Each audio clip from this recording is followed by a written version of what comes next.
Hey everybody, it's your old buddy, Uncle Rich here, for Who's Telling the Truth. Guys, today's date is March 11th, 2019. This is show 254, and we're going to name this show the Frascone Factor. Judy, can you put up our little thing on the bottom there? And you're going to say, what are you talking? What are you going crazy now? You're going to name a show the Frascone Factor? And guys, I want to make it a factor that we save the city money. And you're going to say, Rich, what are you talking about? Save the city money. Guys, let me rephrase that. We want to see how much money we can save this city. You say, Rich, save the city money. How are you going to do it? With biogas. Now, the last two shows have been on biogas. And tonight, we're going to show you how, with a little persuasion and the fact that we're getting a new sewage treatment plant built in Danbury, I'm going to try to persuade the village elders to adopt the use of biogas. Now, guys, this is being done, and it saved the taxpayers over $200,000 in fuel costs. And this is in Colorado. So, Judy, let's have clip number 00, please. Guys, check this out. In 2014, taxpayers saved $200,000 in fuel costs, a number which will grow with the use of renewable natural gas. This was the first small-scale wastewater treatment to RNG project in the country and has paved the way for other municipal fleets to do the same. Guys, it's the first place in the country to do this, and we're going to show you how it's done. But Judy, just so everybody can hear the numbers again, just play the beginning of that clip. Guys, this is in 2014. This is when they first started it, and they saved the city $200,000 because they don't have to buy diesel fuel anymore. So play it again, Judy. In 2014, taxpayers saved $200,000 in fuel costs, a number which will grow with the use of renewable natural gas. This was the first small-scale wastewater treatment to RNG project in the country. And you know, how are we going to make the numbers grow? Because right now, with sewage and with waste, we haven't realized that the whole is greater than the sum of the parts. I know, you can say, what are you talking about now? The whole is greater. Guys, last Saturday, I went up to the sewage treatment plant in Danbury. And believe it or not, they have a biodigester on the site. And the biodigester is creating methane gas. And guess what they're doing with it? Guys, unfortunately, they're flaring it off. And why? You're going to say, wait a minute, Rich, they're not using it? No. And you're going to say, why? Because, guys, this was a common practice. This was an industry standard that was adopted, and we're going to play you two little clips just to prove our point. So, Judy, clip number 01, please. And for years, flaring it off and burning it was what just about everybody in the United States was doing, but then you're wasting all of that energy. So guys, we were wasting the energy, and Judy, clip number 2. Clip number 2, more burning it off. The plant has had a digester for decades, but most of the methane used to be flared off into the air. Methane was flared off. So guys, and especially, Judy, come back to me, and especially the people in Danbury, don't feel bad or don't feel guilty about burning that gas. Because, hey, I don't know why. I don't know why we were doing it, but now we know better. Now we're no longer ignorant. And guys, that's why I want to call this the Frascone Factor, because this could be my one contribution to the community, where I can make a big enough of a factor. And guys, I asked the town hall, I asked today from the Freedom of Information Act, how much money the city of Danbury is spending on the DPW fuel for the trucks and for the cars and stuff. and she said she would get back to me, but she hasn't. But guys, I tell you, the city's been very receptive, and I want to say hi to my buddy Susan, who works for David Day. I got to make sure I get all this right. She works over at the DPW, and I tell you, they've been so nice to me. And anyway, what we're going to try to do is we want to try to prove on this show just how effective and how much money people are able to save. So the next clip is a little bit longer clip, but it's hey, you gotta have fun when you're talking about poop, right? But guys, it's the sweet smell of success. But this is from Grand Junction, Colorado, and this is the first place to take advantage of it. So Judy, clip number 3, please. We're at the wastewater treatment plant. Kurt, can I get some volume? Colorado, and that distinctive smell of sewage is starting to smell like money to manager Dan Tonello. Kurt, volume? The plant has had a digester for decades, but most of the methane used to be flared off into the air. Not good for the environment and a waste of a wonderful resource. So the city spent just under $3 million for the natural gas refining equipment, and rather than just putting it into a pipeline or generating electricity with it, Tonello had another idea. In the evening when the trucks are done with their routes, they hook up, fill up. Grand Junction has been replacing an aging fleet of garbage trucks and buses with natural gas vehicles, fueled mostly by the Kurt, can I heat get source volume? gas from the treatment plant. Tonello says Grand Junction is the first city in the nation to do that. Okay, guys, I had a little bit of a hard time hearing that, but you can see. We're at the wastewater treatment plant in Grand Junction, Colorado. And Judy, is everything all right? No. All right, but guys, you can see what they've done. They've taken the methane, and I'm not exactly sure how it's all done, and I've been going through the mill with Uncle Joey on this, but if they can do it in Grand Junction, Colorado, there's no reason why we can't do it in Danbury, Connecticut. And guys, this is what I really want to push for. And on the 19th, they're going to open up the bids. And I'm going to go down to the town hall, and we'll see what some of the proposals are and everything else that goes along with it. But, not only, can you power cars with biogas, but it's also a way to power homes and produce electricity. So Judy, let's prove our point with clip number 4, and this is from Alberta, Canada, guys. So this is from Canada. Biogas is fed to twin 1.4 megawatt generators. These produce enough electricity to power 3,000 homes. But selling power is only one part of the plant's business model. They also offer an alternative to landfill dumping, which brings in revenue. Typically, we are cheaper than the landfill, which is an incentive to do it here, not only because it makes more sense, but you want to create some diversion with an economic incentive. An economic incentive.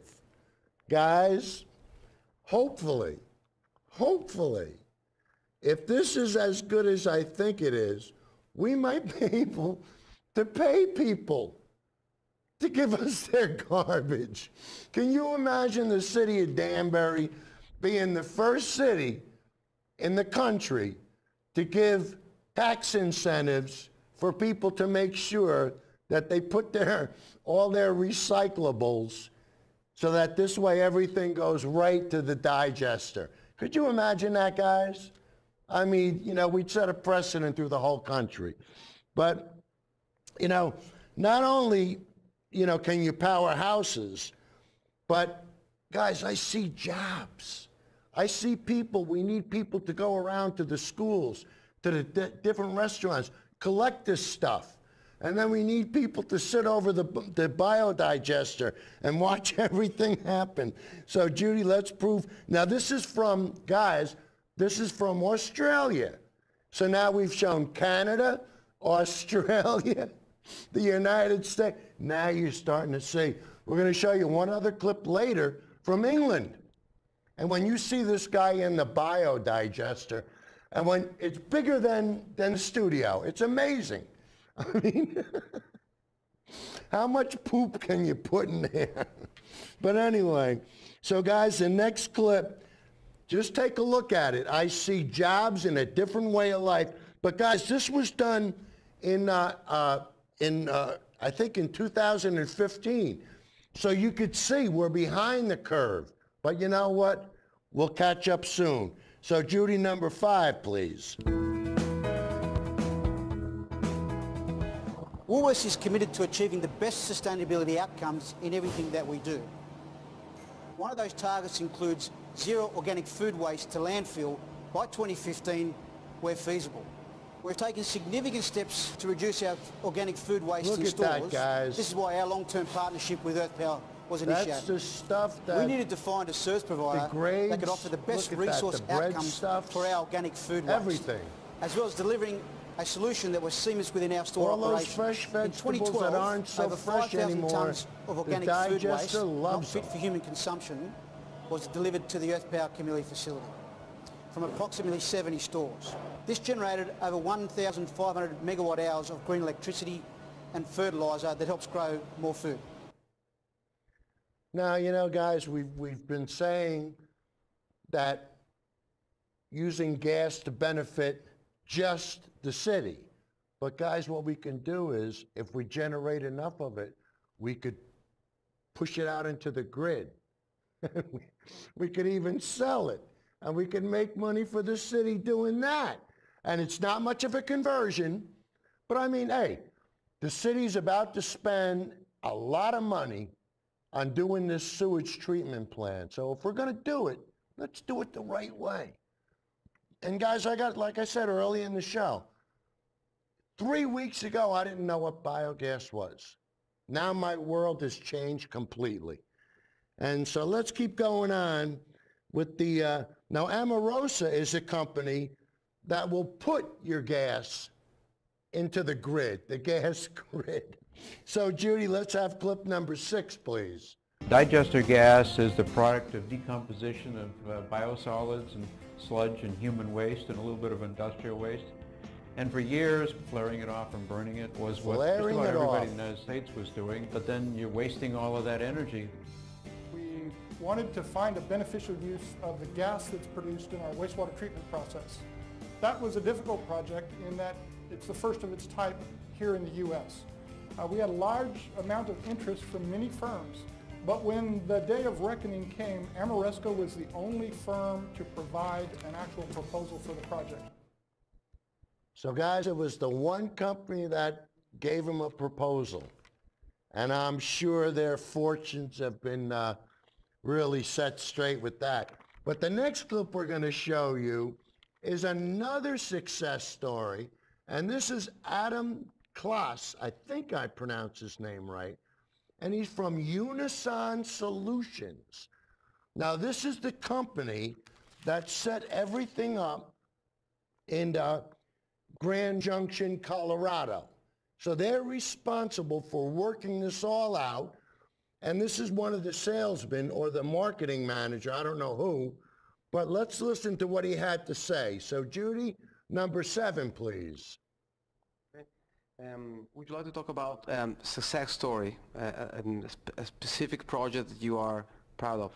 Yeah, we have a system in the city of Grand Junction, Colorado, and what they are doing is they are taking their biogas from their wastewater treatment plant and they are cleaning it up to compressed natural gas quality, piping it about 6 miles in a dedicated pipeline to their what they might call your bus barn, or where all their vehicles, a center hub for all their vehicles.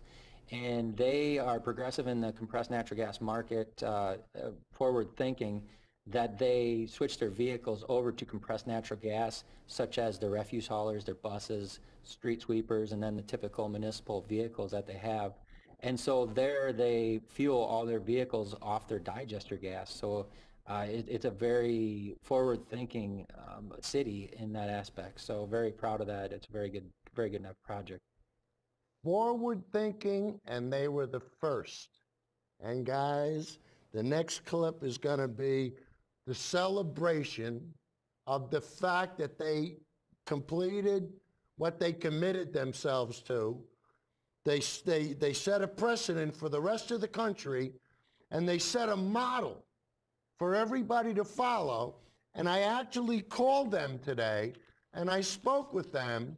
And guys, you know, of course, you know, try to be diplomatic, got to see the plans, want to go down to the town hall, schmooze everybody, and let's see if we can all get together.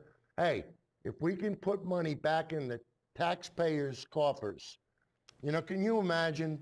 I mean, if we can put this waste to good use, you'd say, hey, I like this Frascone factor. But guys, the next clip is going to be Grand Junction celebrating the completion. So Judy, number 8, please. 2010, the city of Grand Junction in Colorado has been a leader and pioneer in the natural gas vehicle industry when the city began purchasing their first natural gas refuse trucks.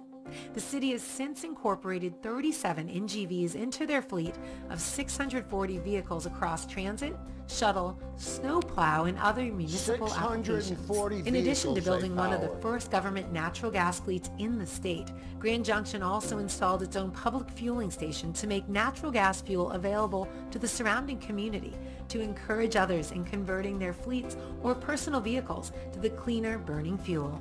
In April 2015, the city finished a $2.8 million project with Bio-CNG to convert the Persigo wastewater treatment plant to produce renewable natural gas for their fleet, and they built a 6-mile pipeline to transport the gas to their existing fueling station. The wastewater facility, which only produces 500 DGEs per day of gas, is enough to provide most of the city's natural gas fuel needs and to provide significant environmental and economic benefits.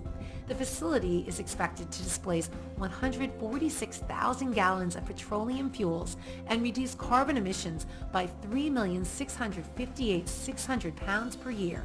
In 2014, taxpayers saved $200,000 in fuel costs, a number which will grow with the use of renewable natural gas. This was the first small-scale wastewater treatment to RNG project in the country and has paved the way for other municipal fleets to do the same. So guys, what do you think? Can we do the same? I bet you we could do better if we have the right planning. You know what? And that's what it's all about. You know? If you fail to plan, if your plans fail, or you guys heard the story.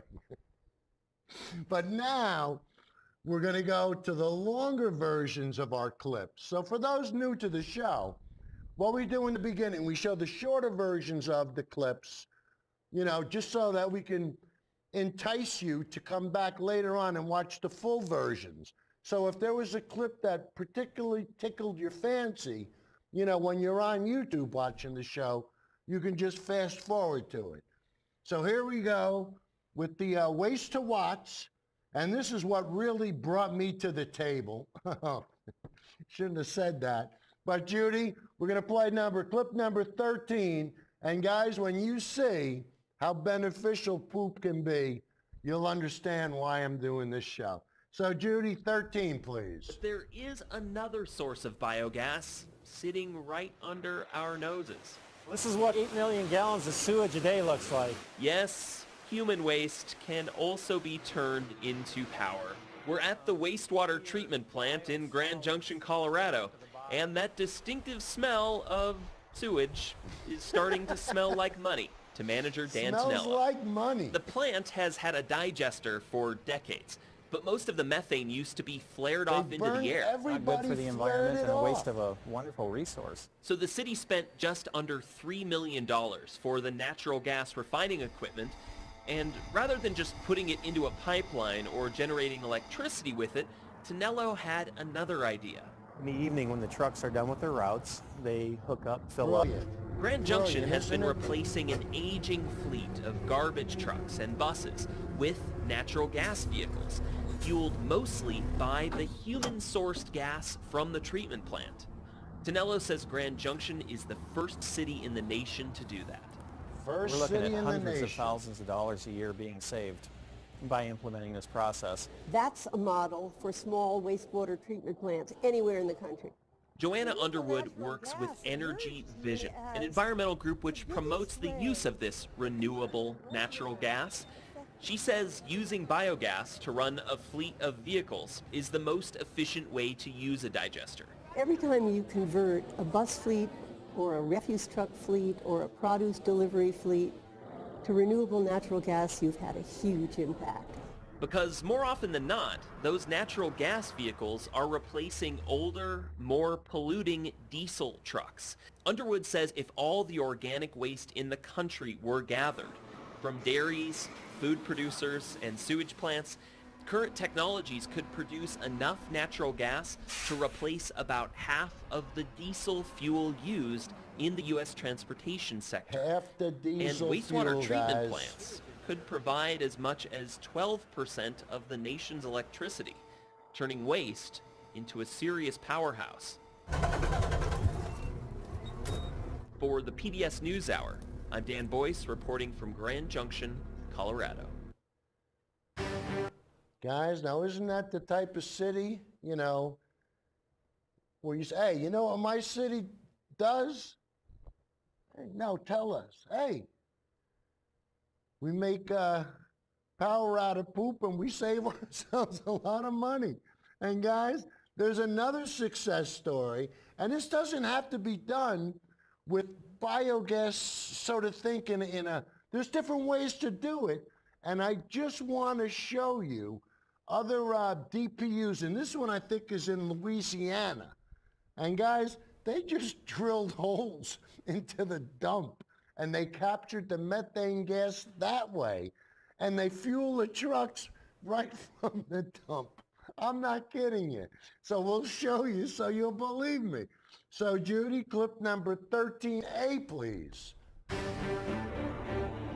Our success story this week takes us to St. Landry Parish, Louisiana, where one man's trash is another's fuel. The St. Landry Parish Solid Waste District collects about 300 tons of garbage a day. As the waste in the landfill decomposes, it gives off a gas which is mostly methane. That gas is collected, conditioned, and compressed, and then dispensed as renewable natural gas at a fueling station just feet from the landfill. We have the capacity here to produce about 700 gasoline gallon equivalents per day. That equates to about 200,000 gallons per year, and we'll dispense almost every bit of that.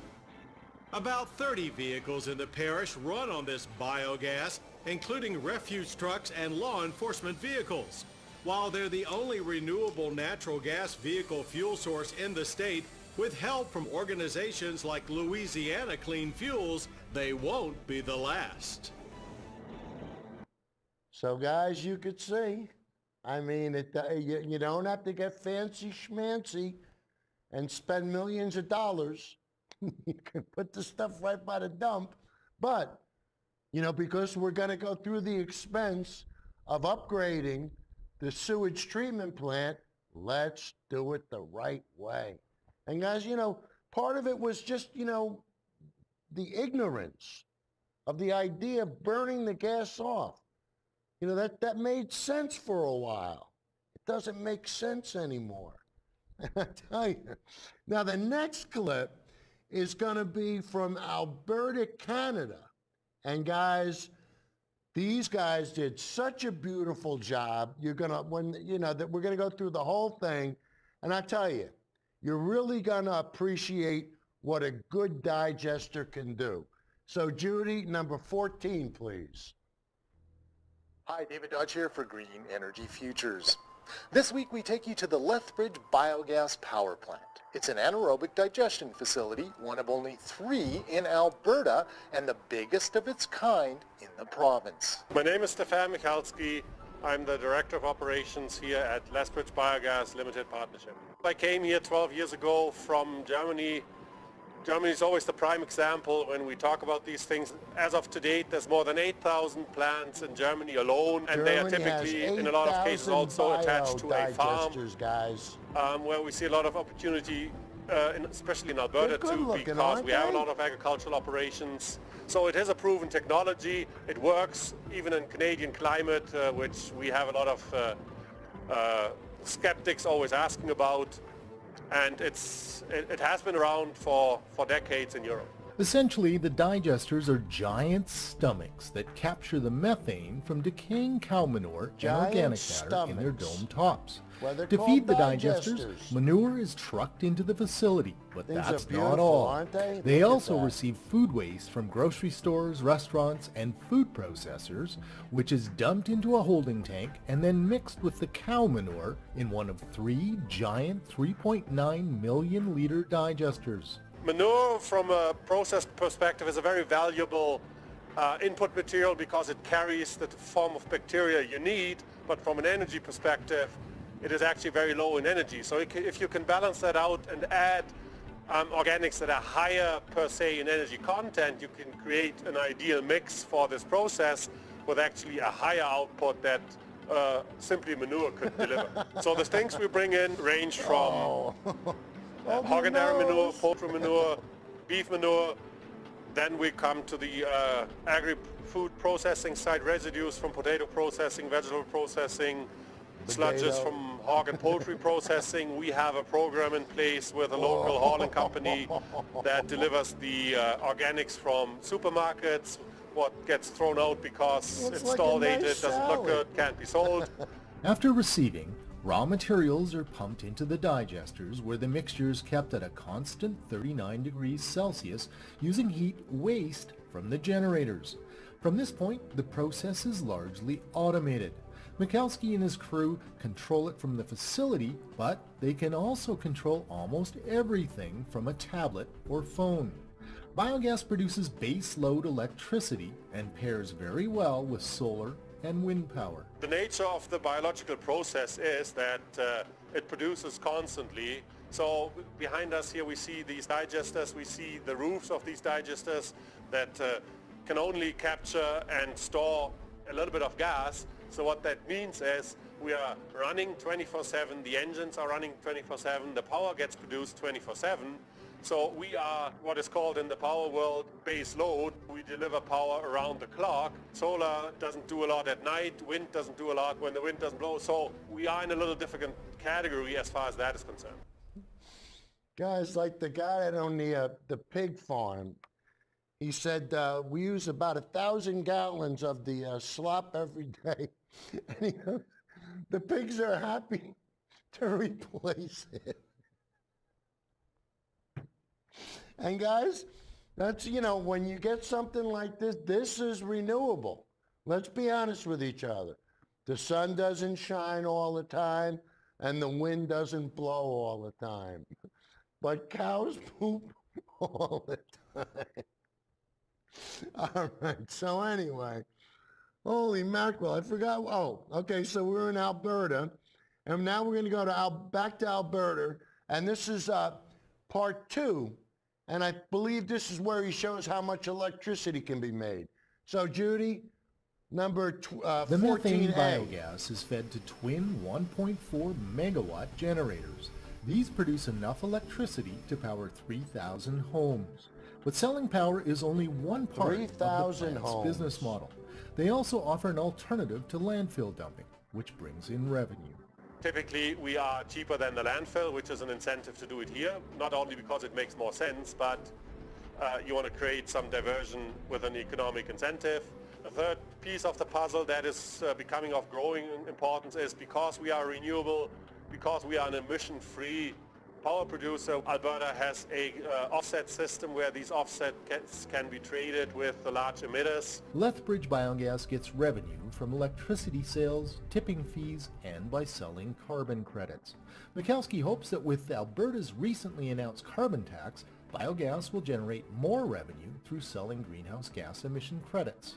By processing manure from farms, this biogas operation helps farmers avoid runoff and odor issues, and the manure residue is still great fertilizer, but with significantly reduced greenhouse gas emissions. Well, on the farmer level, he has a product now that doesn't stink as much.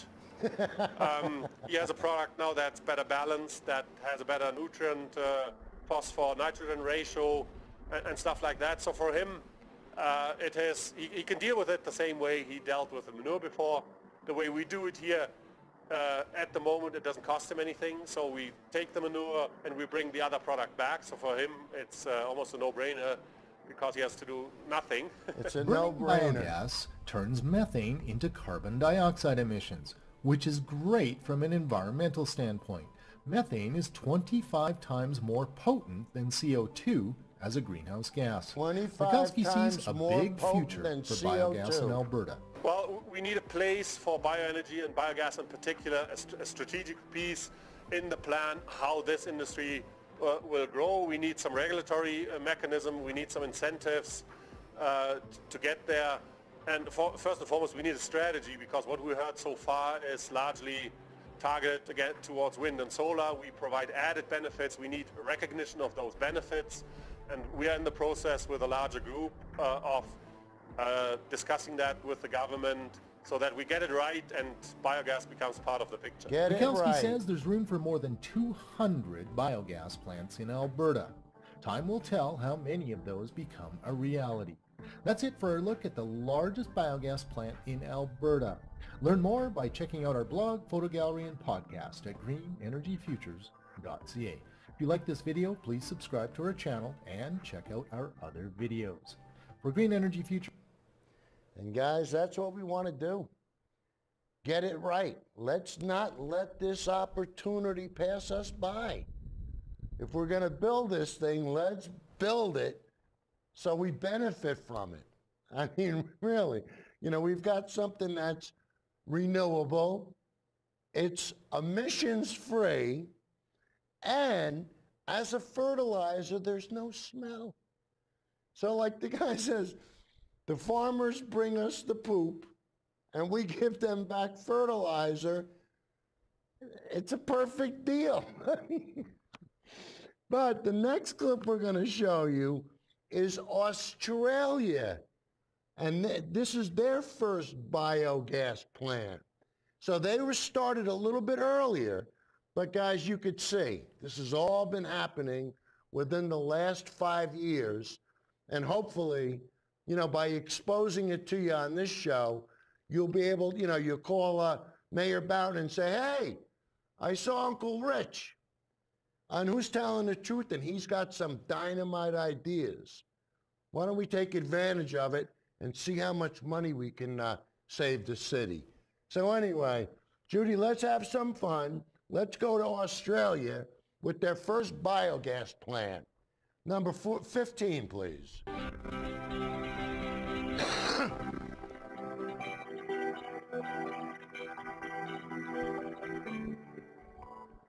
Earth Power is Australia's first regional waste management facility, turning solid and liquid food waste streams into green energy and nutrient-rich fertilizer. Earth Power delivers an innovative, sustainable, closed-loop alternative to landfill for all food waste streams. Let us show you why we believe Earth Power offers the best food waste resource recovery for community and business outcomes. Our facility at Camellia is purpose-built with world best practice technology and processes. Located at the geographic centre of Sydney, we are easy to access and close to major arterial roads. Earth Power is jointly owned by two of Australia's leading waste management companies, Trans-Pacific Industries and Veolia Environmental Services. Their continual investment in infrastructure and processes Veolia, those are the people that run the Danbury system. Of bulk, solid and liquid food waste streams. Enhanced unloading facilities have made it even easier to manage liquid and solid food waste from municipal, commercial and industrial sources, including small and one-off disposals.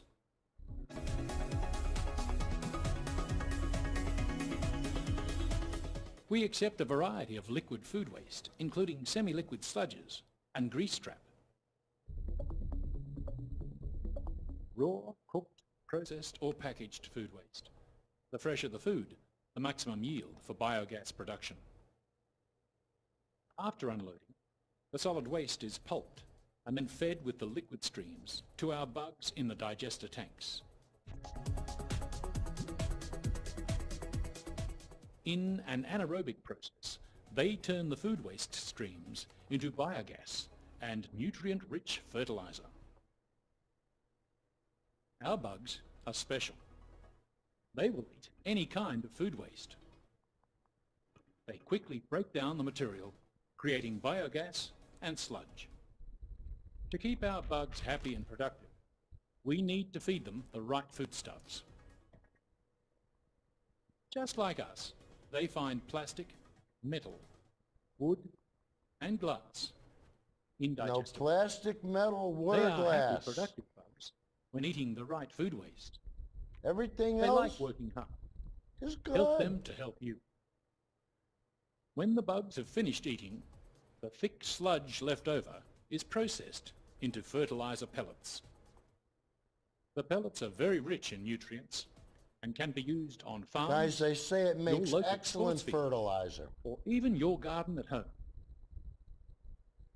Now, we'll show you in a couple other clips.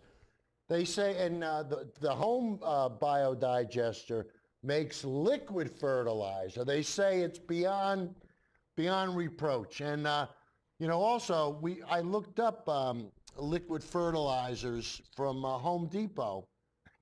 It was $22 a gallon. So I tell you, you can put these things to good use. So the next clip is going to be Australia, where they really go into stores and they show you how they label everything, and they get everybody into the idea of anything that digests easily, how to get rid of it and how to profit from getting rid of it. So Judy, number 15A, please. The biogas from the digestion process is recovered and used as fuel for our cogeneration engines to produce clean, green electricity. Earth Power can produce enough electricity to power 3,600 homes right in the heart of Sydney metropolitan areas. Earth Power delivers a closed-loop solution for a broad range of food wastes, addressing community concerns about sustainable disposal of waste and maximizing diversion from landfill. We offer long-term or short-term contracts with great service and prices. Just hear what our customers say.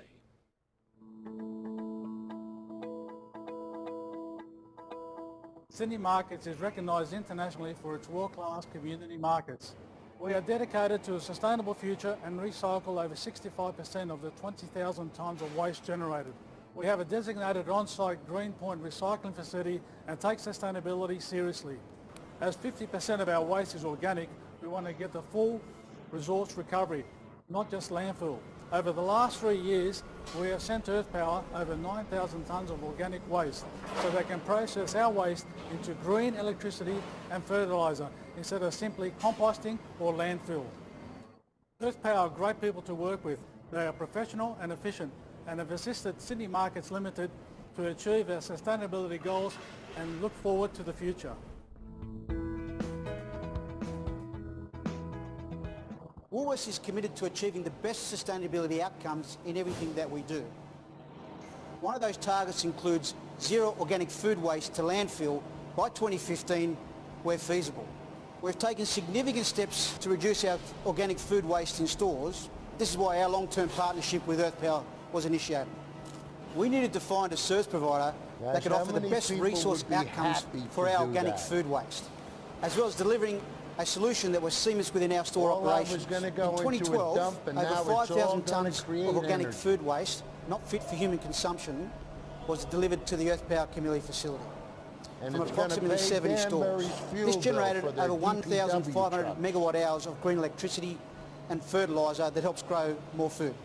Our target in 2013 is to reach over 100 stores and over 6,000 tonnes of organic food waste, not fit for human consumption, to the Earth Power facility, further consolidating our partnership. Earth Power's ability to convert organic food waste into a valuable resource for beneficial reuse means that Woolworths is delivering on its commitment to our community for a sustainable future. Earth Power is a leader in the closed-loop sustainable management of food waste streams, maximising resource recovery for waste that could otherwise end up in landfill.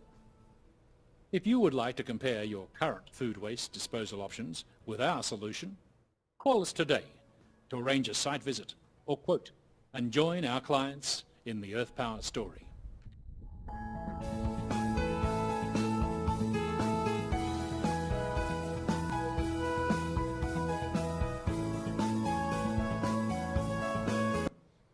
Guys, don't call him today. It's going to take an awful long time to get here. That's if you're in Australia. But the next company we're going to show you is a United States company, and what they do is they take biogas and put it into the pipeline, and that's how they make their money, and they share the profits with the biogas providers. So Judy, let's prove my point with with number 16, please.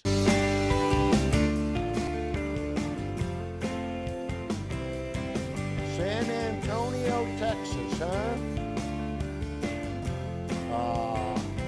The Dos Rios Water Recycling Center treats the wastewater that is collected in the central sewer shed of San Antonio.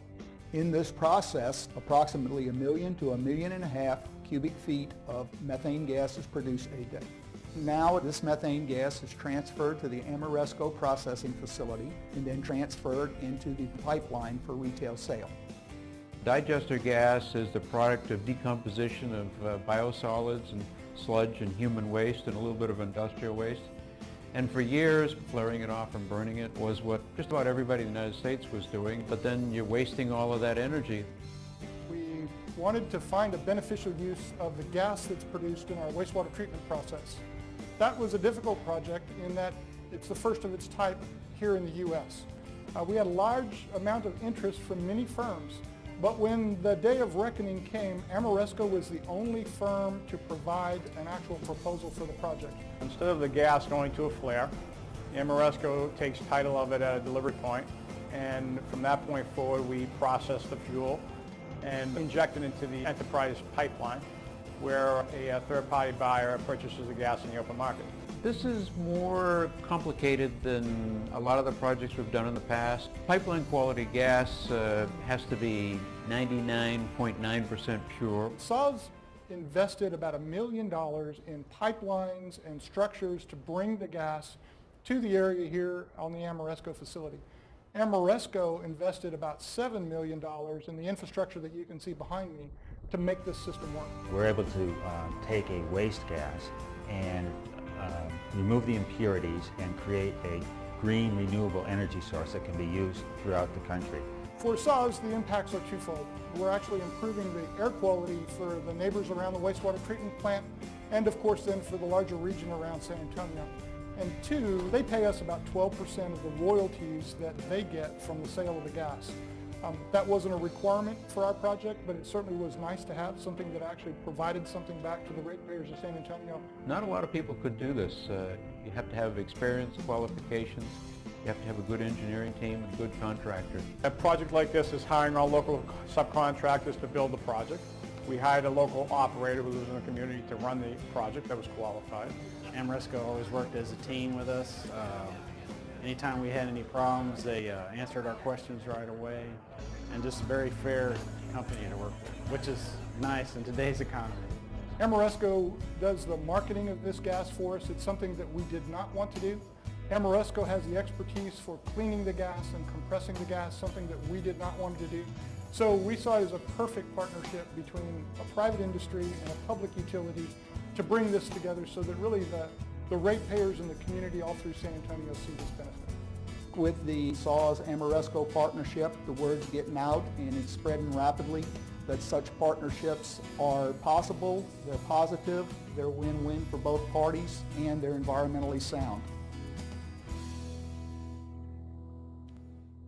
How about that, guys? A private industry and a public utility getting together, and the private industry, Amoresco, laid out $7 million, and I believe they said they're going to get 12% of the royalties.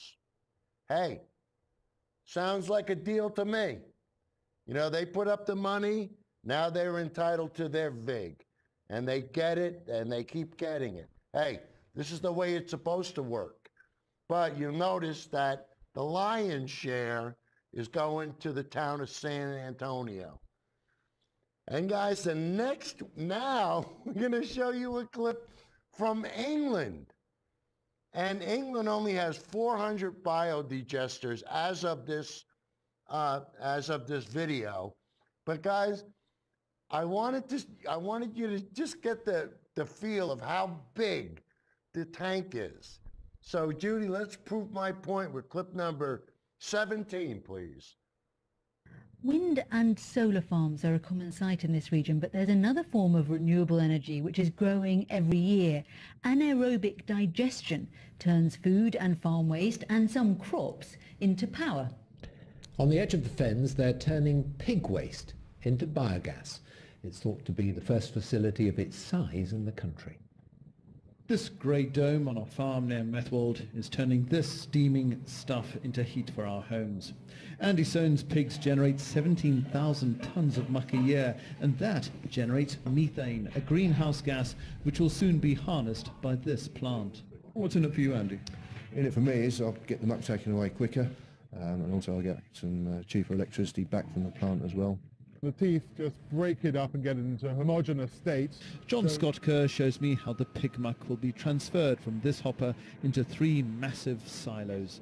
Here, without oxygen, microorganisms break it down, called anaerobic digestion. Well, they call this vast chamber the concrete cow's stomach. And that's because in about 8 weeks' time, these giant paddles will be churning around 4,000 tons of pig muck and crop, which after 45 days generates biogas, a mixture of methane and carbon dioxide. It then comes out of the plant down these tubes, and it's in all of this apparatus here that we filter it, upgrade it, and get it ready to then go into the gas grid. Enough gas to heat 4,500 homes in winter, 60,000 in the summer months. And unlike solar or wind power, it generates energy whatever the weather. In Norfolk we now have 6 plants. The agricultural lay of the land here suits it very well. It's flat, there's blackgrass problems, and we can help alleviate that. It's very much a partnership with local farming communities, and the farming community of Norfolk is significant. At the country's largest agriculture and machinery show in Peterborough today, those promoting biofuel and biogas say what's needed is a greater government commitment to the industry. What we really need, as opposed to a subsidy regime level, we need some certainty in that subsidy regime which allows us to plan for the next 3 to 5 years and encourage that investment to come in. This sector of renewable energy is still a fledgling business. Germany has 7,000 anaerobic digestion plants compared to just 400 in this country. And with a strong agricultural heritage in the east, there's plenty more brass to be made out of muck so like cute, this. aren't they? Alex Dunlop, BBC Look East, West Norfolk. Guys, you know, I tell you, now, you know, we've been through the gamut and we've seen how biogas can be productive on a bigger industrial level. Well, we're going to go back to last week and we're going to show you a home biogas unit that, I mean, for me would be perfect to put right on my deck, hint, hint, hint, to put it right on my deck, be able to put my garbage in it, run the gas line through a hole or the window, and be able to boil water. Hint, hint, hint. But anyway, guys, we're going to show you clip number 18, and this is a red letter day for somebody who ordered a home biodigester and got it, and guys, we're going to go through the whole thing with you. So Judy, number 18, please.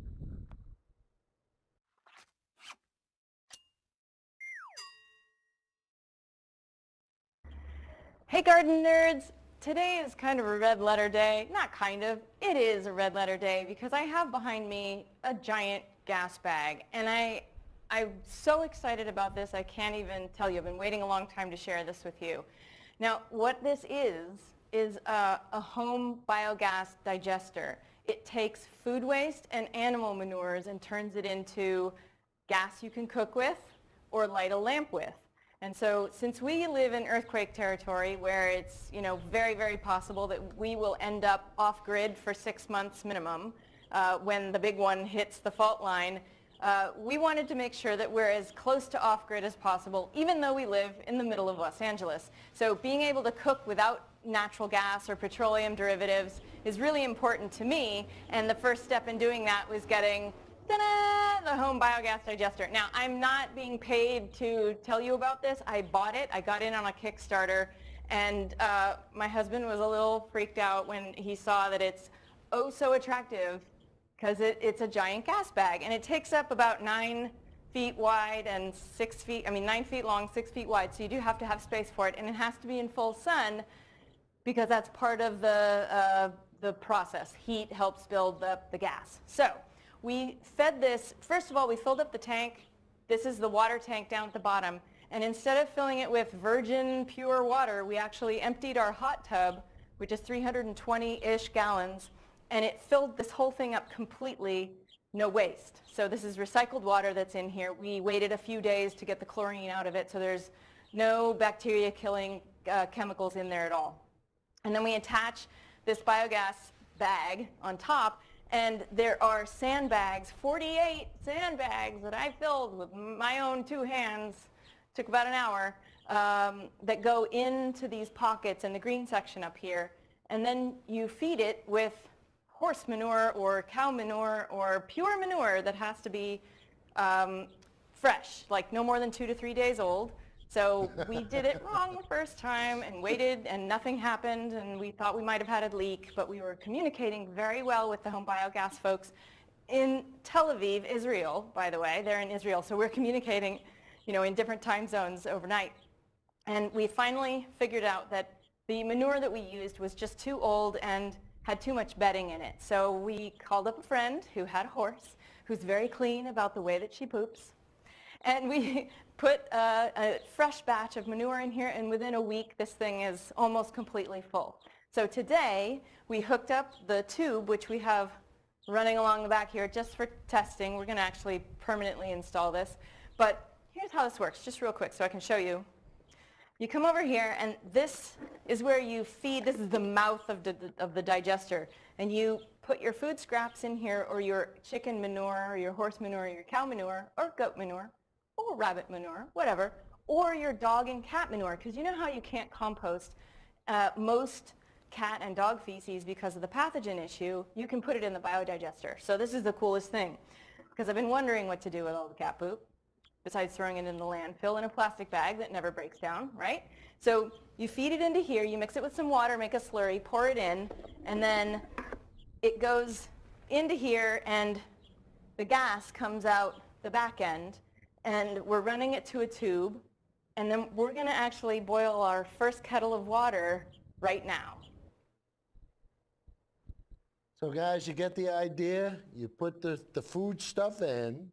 It creates a gas. The gas goes from the one bag into the secondary bag on top. And the reason why she had the sandbags on top was to push down on the gas bag, which would create the pressure, which would push the gas through the tube to the little stove. So Judy, let's show the little stove. And guys, Judy's got the still up there. There's going to be a webinar if you want to find out about these things on the 19th. So Judy, let's show the webinar now. Let's bring that up now. It's still up now. And then let's go out with the second part of the video. And there you go, March 19th, 9 o'clock in the morning. Guys, and don't you know it, at 10 o'clock on March 19th is the time they're going to have the ceremony at the town hall. All right, so Judy, let's go to the last clip, and then let's run the credits. And guys, I hope we, I hope tonight you know, you found out that, hey, wait a minute. If we do this the right way, there's money to be made with this. And I tell you, I don't know how much money the city of Danbury spends on diesel fuel and fuel for their vehicles. But if we could eliminate that, and if we can make money putting gas on the grid, we got to be foolish not to, right? All right, so anyway, guys, get with me on Facebook. And anyway, Judy, let's run that last clip, and we'll run the credits. Guys, that's what the gas burner looks like. So this is the stove that came with the home biogas unit. And that comes with it. Everything comes with it. A gas burner that is retrofitted specifically for biogas. So you want to be sure that whatever you have that you're going to use to cook on has been outfitted with the proper modulation or whatever you want to call it for biogas. All you got to do is hook everything up, guys. You don't have to worry about much. Now we have a clicker here in case this doesn't want to light, because biogas can be harder to light than other gases. But this has a starter on it. So I'm going to start it. And it lit! Yay! It lit. Now, because it's so bright out, we can't see the blue flame, but there's supposed to be a blue flame here.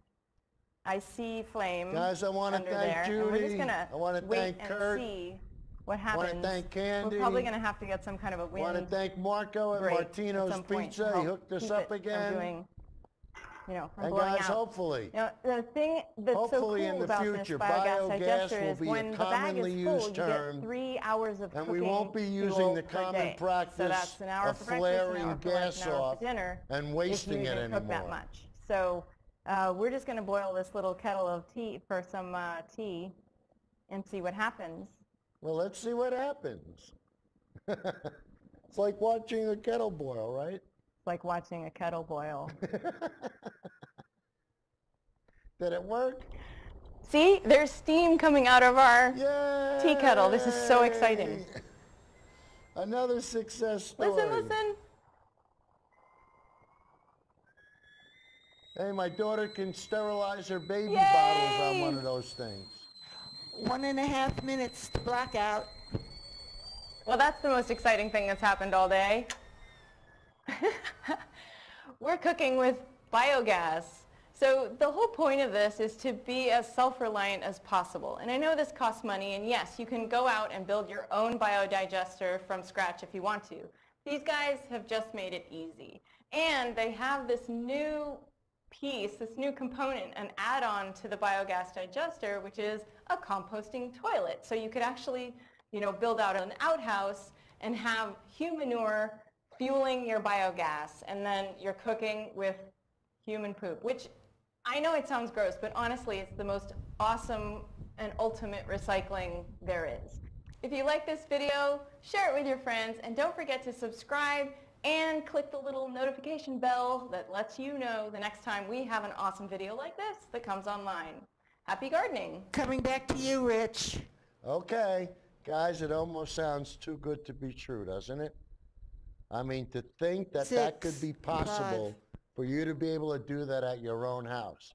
All right, guys, I'll let you know what the city says, and I'll let you know how much we spend on fuel each year, and we're going to keep following this up with the next show. We're off. Okay. Toodles.